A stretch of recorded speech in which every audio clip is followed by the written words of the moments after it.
Hello， 欢迎来到 Go Go 公好发，我是怡杰，我是敏华。敏华，最近我发现很多人都在迷那个密室脱逃的益智游戏，你有没有兴趣？这个我有兴趣，超好玩的。不过啊，我觉得这个游戏好玩的是啊，它其实大家在一个房间里头，然后要靠着智慧还有默契去找线索。对，说到房间，房间叫做间房，间房就是房间的意思哦。不过我知道啊，这密室脱逃必须要在一定的时间之内，循着线索找到答案才能够过关哦。答案就是答案。而且我觉得啊，它每一个题目啊，真的都非常有挑战性哦。对，题目叫做题目。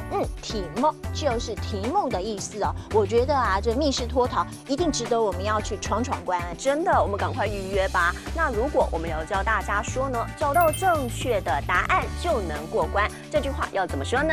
这句话应该要告诉大家的是：请到真口答案，手做得过关。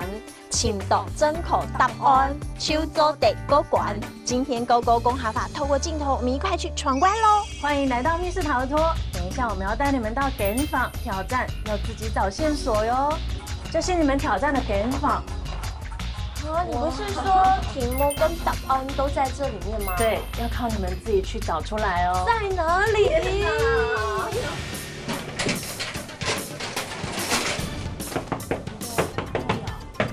这花会不会有问题呢？我看一下，没有。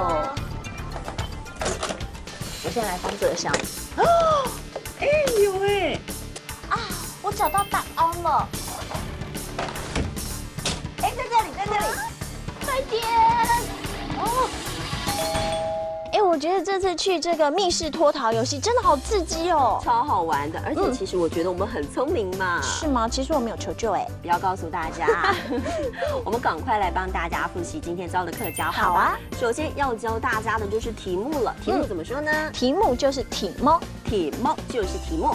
而且啊，我们要从很多线索里面找到答案才能够过关呢。答案就是答案。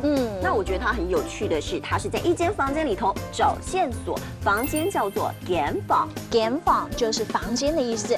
我们还要帮大家复习的是，找到正确答案就能过关。这句话应该要说的是，请到真口答案，手做得过关。请到真口答案，手做得过关。今天 Go Go 公好法带大家时髦一下，去玩着密室脱逃。我们下次见，拜拜，拜拜。